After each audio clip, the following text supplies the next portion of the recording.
Ассалаумағалейкум ағайындар. Ассалаумағалейкум қазақ ет арнасының көрермендері. Барша қазақ халқына жалынды сәлем. Алла тағала істеп жатқан істерімізге береке берсін. Міне аттарды түсіре кетті. Осы аттардан бастайын дедім. Мынау біздің дөнен аяғы кем болғаннан кейін өсіңкіремей қалды. Тай сияқты енді бұлай. Осыны семіртіп жатырық. Алла қаласа осының 20-сына қаратай заказбен сойылып кетеді. Қазылық енді бір алла біледі қанша барын. Өзім жобалап бармақ қазы деп отырмын. Жобалап емес, нақты бармақ қазы бар. Өйткені бұл мінілмеген, қиындық көрмеген, еті әппақ Рафаэлла болып түседі. Алла қаласа әппақ болады, қазысы бәрі әппақ болады иншалла.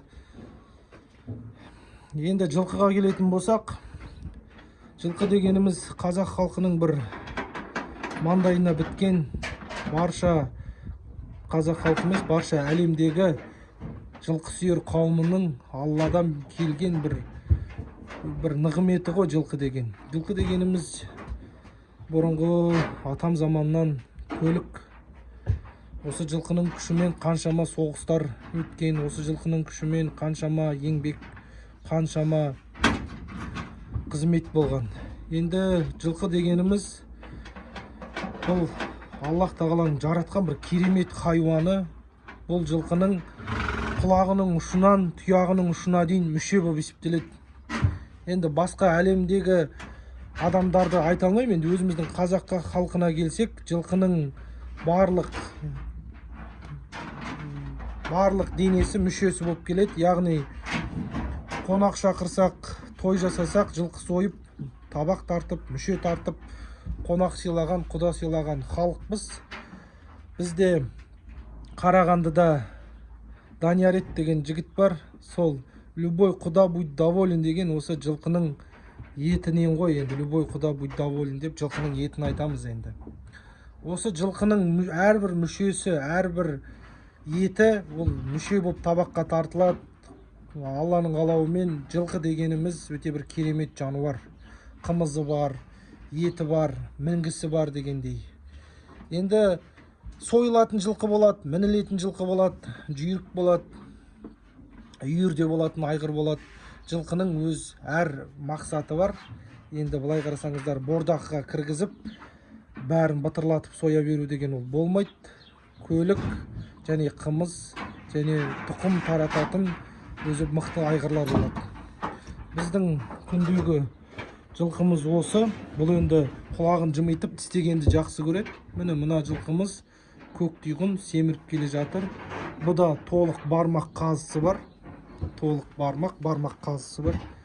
Өйткені биылдыққа жаны қиналып бір мініліп шаршаған емес. Алдында жем, шөп, су. Аллаға шүкір, енді жай-жайдан беріп жатыр, семіріп келе жатыр. Бірақ әлі семіру керек. Енді бұл жылқыны семіртіп сою мақсат емес. Бұл жылқы көлік, біз үшін мінілетін көлік. Ал мынау жылқы бұл не мінілмейді. Бұлай қарасаңыздар, ешқандай бір пайдасы болмағандықтан бұл жылқыны енді семіртіп союға тура келіп тұр. Алла нәсіп етсе сойылады. Енді видеоны көрместен бұрын каналға тіркеліңіздер, лайк басыңыздар. Жылқыны түсір деген азаматтарға жылқы түсіріп, кішкене бір кішігірім миымызға келген, Алла аузымызға салған сөзден информация айттық. Әрмен қаратай жылқы қандай мал екенін өздеріңіз білесіздер. Енді біздің мақсатымыз қара мал болғандықтан бұқаларымыздың тұрысы осы. Енді Алла нәсіп етсе, дәл қазір осы қара бұқаны соямыз. Соймастан бұрын видео түсіріп алайын деп. Алла қаласа 2900-ден заказ тұр. Қазір апарып 2900-ден заказды апарып береміз. Алла нәсіп етсе. Бір бауырым сұраған болатын, мына жердегі бұқаларды қаншадан тапсырдың деп. 2900 теңгеден тапсырдым. 2900 теңгеден. Енді бұқаларымыз осы, суардық, жемін бердік, шыны керек міне. Тойып тұр, қарындар жалпайып. Сағат 5-ін уақыты, 5-ін намазын оқып алдық. Бір болды. Алла қаласа бұқамызды соямыз. Мына бұқаны байқасаңыздар, жылтырап, қолда союға дайын тұр негізі. Бірақ Бұл бұқа тұрады. Арқасын жалпақтығын көрдіңіздер ме? Бұл бұқа 11 айлық бұзау. Бұл әлі толық 1 жасқа келмеген. Бұл 11 айлық бұзау. Мұны бәрі шығып, жалпайып, өзгеріп келе жатыр. Бұл бұқалар тұра береді. Алла нәсіп етсе, анау қара бұқа тұрған жерден бастап ремонттаймын. Алла қаласа сваркалайтын сваркалап, барлығын реттеп, сол мына қара бұқаны перекидка жасаймын сол жақтарға. Солай қаратай байлап келем. Қара бұқаны, мына бұқаны шетке қоям. Өйткені екі жақтағы маны екеуі бұның тамағын таласып жек қояды. Сондықтан бұны шетке қоям. Мына әулиекөлді шетке қоям. Қалған үлкендерін перекидка жасаймын Алла қаласа. Қара бұқаның орнына кетеді. Оның қасындағы ақбас осында кетеді. Сосын мыналарды да шетке байлаймын. Өйткені бұл бұқа сүзеді мына бұқалар. Алла қаласа шеттен байлап, дұрыстап ремонттап, сваркалап, реттеп, Алла қаласа солай істеймін. Содан кейін енді биылдыққа бұл қора тұрады. Бұл қораны енді биылдыққа бізде қаражат жеткіліксіз. Бірақ Алланың қалауымен кім біледі, Алла берем десе береді. Сондықтан енді биылдыққа бірақ қора салып үлгермейміз. Келесі жылы салатын боламыз, иншалла. Биылдыққа осы бармен базар етіп көреміз. Осы құрметті көрермендер, кішігірім бір бұқа сойылмастан бұрын видео шығарайын деп, қазір артынан түсіре кетейін. Қарап алыңыздар. Енді салмағы Алла қаласа осы видеода закреплять етем смс-қа. Неге смс деппін ғой, комментарий жазылатын жерге. Сол жерден салмағын көретін боласыздар. Міне, мына бұқамыз полный дайын тұр. Сейіміз салмағын бәрін жинады. Плотный. Салмақ басуға дайын тұр. Әулиекөлімізде әлі жаман емес.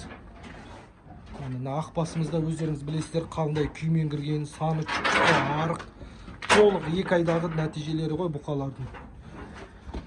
Енді жазда семірмейді деп жатқан адамдарға, салмақ баспайды деп жатқан адамдарға, бұқаға жаз, қыс бәрібір, бұқалар бәрібір салмақ. Жем, бидай, арпа ол салмақ әрдайым басқызады. Ет алмайды дегендерге ол ет алады. Бұқа бордақылап байлап көріңіздер, содан кейін айтасыздар. Мен байлап көріп жатырмын, содан кейін айтып тұрмын. Шыбындап тұра береді салқында. Міне қара бұқа. Енді бұйырған салмағын бассын, ауыр басса тіпті жақсы. Енді 1-2 айдың кемшілігі негізі. Таза 2 ай тұрса бұл бұқа енді патолог айтпай қойын, бірақ 400 килограмм, 450 килограммды жаймен жатқызатын бұқа ғой. Таза 2 айдың ішінде енді тұрса ше.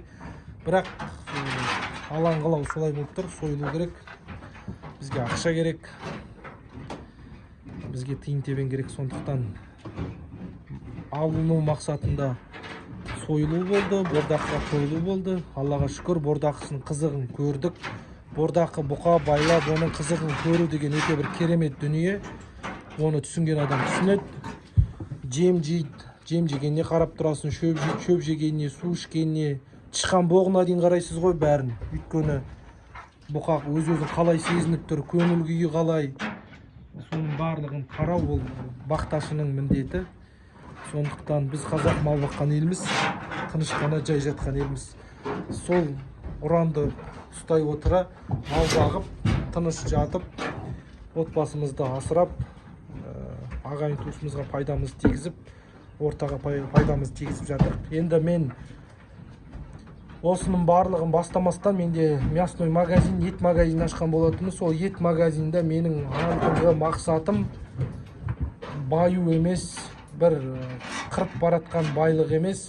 Енді ақша деген өзі бөлек қой, бірақ мен ең алдыңғы мақсатым халыққа, қандай да бір халық менен алатын болса, сол халыққа адал ет барсын, адал тамағынан адал ас өтсін деп, соның барлығын қараған болатынмын. Мақсатым сол болды. Аллаға шүкір, Алла мақсатыма жеткізіп жатыр. Мен мал сою арқылы қаншама халыққа адал ет барып жатыр. Алланың қалауымен мен малдарды бисмилля Аллаху акбар деп дәретпен бауыздаймын әр малды. Соған қатты көңіл бөліп жүрмін. Дәретпен бисмилля Аллаху акбармен құбылаға қарасып, қандай да бір қияли мал болмасын, аяқ қолын байлап бисмилля аллаху акбар деп бауыздап халыққа адал ас жеткізу үстіндеміз. Бұқа байлап өзіңе тиын ақша аласың біріншіден, екіншіден халыққа адал ас апару арқылы сауап аласың.